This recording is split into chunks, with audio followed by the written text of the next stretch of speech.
ایک طرف اللہ مل رہا تھا تو اس کے لیے سر کٹنا ہے تیار، بچے ذبح ہوں گے تیار، خاندان اجڑ جائے گا تیار، کہ اللہ مل رہا ہے۔ اللہ ملا تو سستا سودا۔ جب اسماعیل علیہ السلام سے کہا نا ابراہیم علیہ السلام نے کہ بیٹا تیرے ذبح ہونے کا حکم ہو چکا ہے، کیا کہتے ہو؟ تو انہوں نے کہا جلدی کرو، یا ابا تفعل، یا ابا تفعل، ابا جلدی کرو۔ تو ابراہیم سمجھے کہ شاید یہ پتہ نہیں چلا اس کہ بیٹا تمہیں خبر ہے میں کیا کہہ رہا ہوں؟ کہاں خبر ہے، بڑا اچھا سودا ہے، آپ کے بدلے میں اللہ مل جائے گا، اللہ آپ سے زیادہ بہتر ہے، دنیا کے بدلے میں جنت ملے گی، جنت دنیا سے بہتر ہے۔ پھر معصوم بچوں کو خیال، ہاں میری ماں کو ضرور تکلیف ہوگی، تو اپنا کرتا اتارا اور اپنے باپ کو دیا کہ یہ کرتا آپ نے میری اماں کو دینا ہے، جب مجھے کبھی یاد کرے گی تو میرا کرتا دیکھ لیا کرے گی، تسلی ہو جائے گی، اور آپ نے اپنے کرتے میں مجھے کفن دے کے ادھر ہی دفن کر دینا ہے، ادھر نہیں لے جانا وہ مکے کی طرف کہ میری ماں کو وہاں تکلیف ہوگی، میرا کٹا سر دیکھ کر بغیر سر کے پورا دھڑ وہ اس کو تکلیف ہوگی۔ ایسے اطمینان سے، چونکہ اور ذبح ہونے والا بھی ایسی باتیں کرتا ہے، بابا میرے ہاتھ بھی باندھ دے، میرے پاؤں بھی باندھ دے، کہ ممکن ہے جب تو چھری چلائے اور میرا ہاتھ پاؤں ہلے تو تجھے لگ کے تمہیں تکلیف نہ ہو جائے۔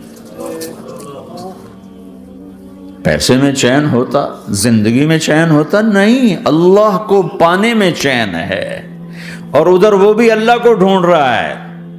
ارے میرے بھائیو، 60 برس کی دعا کے بعد بیٹا ملا، 60 برس دعا مانگی، یا اللہ اولاد دے دے، اولاد دے دے، اولاد دے دے، 60 سال کے بعد اولاد ہوئی، 84 سال کی عمر میں، 80 سے 84 برس کی عمر میں کے درمیان بچہ ہوا ہے۔ جب وہ 5 سے 10 سال کا ہوا ہے اور ابراہیم 90 کراس کر گئے، 90 کا بیریئر کراس کر گئے، جب مرغی کو ذبح کرتے بھی ہاتھ کانپیں، 90 برس 92 سال کا بڈھا تو مرغی نہیں ذبح کر سکتا، تو اس کو کہا جا رہا بچہ ذبح کر۔ مینا کے پہاڑ سختہ تاری ہے، ہوائیں تھم چکی ہے، سورج مدہوش ہو رہا ہے، آسمان کے فرشتے ٹکٹکی باندھ رہے ہیں اور ان کے سانس اٹک رہے ہیں کہ یہ کیا ہو رہا ہے، کیا یہ بوڑھا کر جائے گا، کیا یہ اپنے بچے پر چھری چلا جائے گا؟ باندھ رہے ہیں ہاتھ اور پاؤں، اور پھر بچے نے کہا تھا مجھے الٹا لٹانا، سیدھا نہ لٹانا، کہیں تیری نظر پڑے میرے چہرے پر اور پھر تو رک جائے، نہیں نہیں نہیں، سیدھا الٹا۔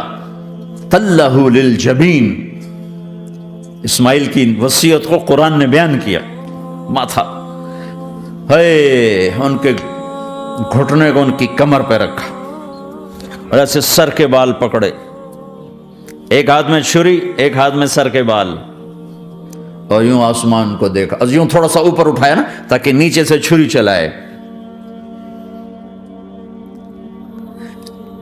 وہ چھری چلا کے مطمئن ہے، وہ چھری چلوا کے مطمئن ہے، پتہ چلا کہ میری سوچ غلط ہے، کسی اور طرف سکون ہے، جہاں میں ڈھونڈ رہا ہوں وہاں نہیں ہے، اپنی مرضی پوری کرنے میں نہیں ہے، اللہ کی مرضی پوری کرنے میں ہے۔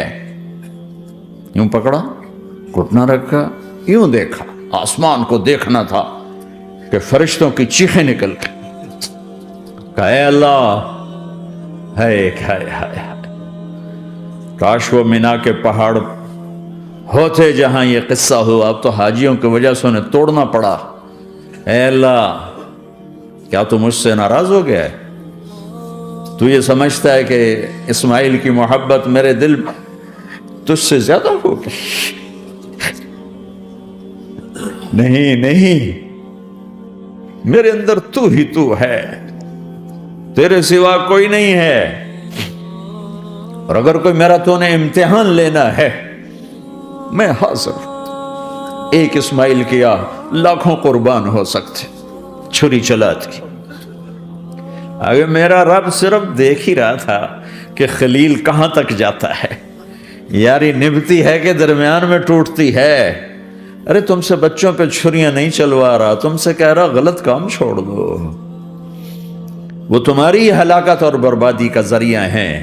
یا موت سے ٹکر لے کے دکھا دو، یا قبر کے گڑھے میں جانے سے انکار کر دو، یا موت کے بعد کھڑے ہونے سے انکار کر دو، یا میرے رب کی جہنم کو پانی سے بجھا دو، میرے اللہ کی جنت کو آگ لگا دو، اور کہہ دو کوئی اللہ نہیں، کوئی حساب کتاب نہیں، جاؤ جو مرضی کرو.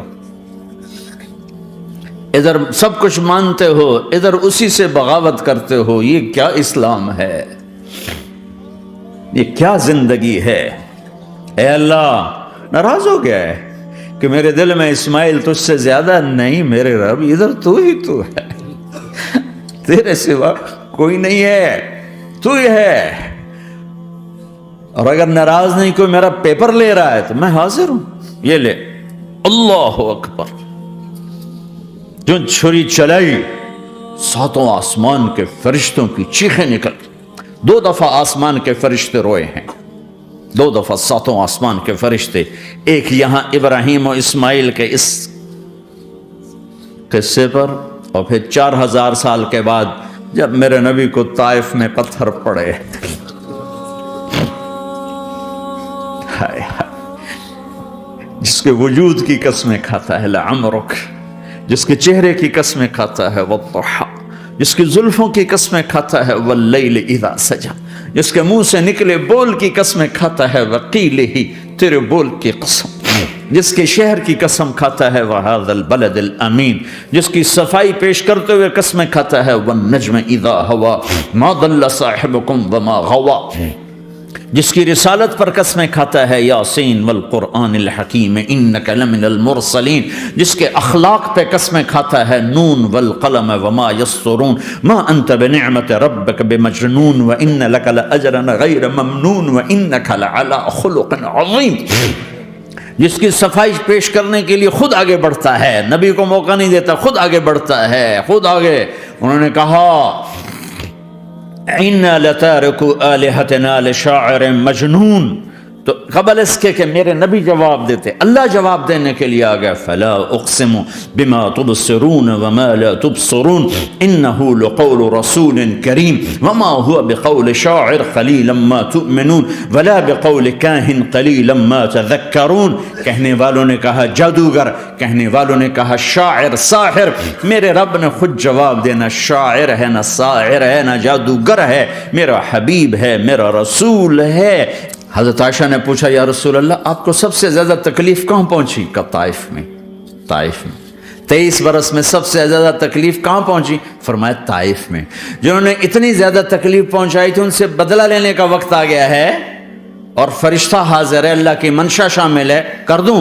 کہ نہیں، یہ نہ صحیح، ان کی نسل میں شاید کوئی ایمان لے آئے. لعل اللہ ان یخرج من اصلابہم من یوحد اللہ. یہ نہیں تو ان کی نسل ہی شاید کلمہ پڑ جائے. میں عذاب دلانے نہیں آیا، میں تو رحمت بن کر آیا ہوں. ما بعثت لعانا، میں لان تان کرنے نہیں آیا، انما بعثت رحمتا، میں تو رحمت بن کے آیا ہوں. اب ممبر پہ بیٹھنے والے لانتے برسا رہے ہیں اپنوں پر. امت بنو، مسلمان بنو. اس دعا پر آسمان کے فرشتے روئے ہیں، ساتوں آسمان کے فرشتوں میں ہلچل مچ گئی. میرے بھائیو، یہاں کوئی آزاد نہیں ہے. موت سے لڑو، دکھاؤ، بڑھاپے سے لڑ کے دکھاؤ، غم اور دکھوں سے لڑ کے دکھاؤ.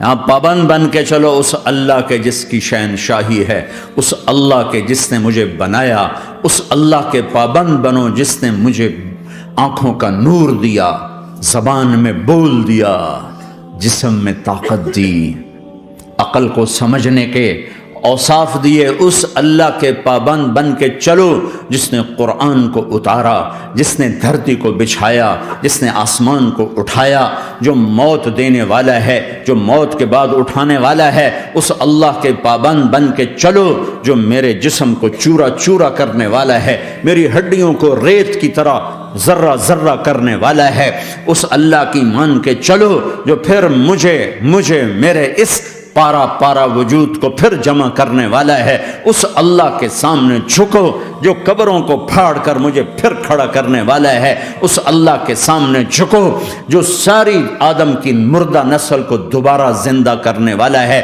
اس اللہ کے سامنے جھکو جو زمین آسمان کو ایک دن توڑنے والا ہے، توڑ کے پھر بنانے والا ہے۔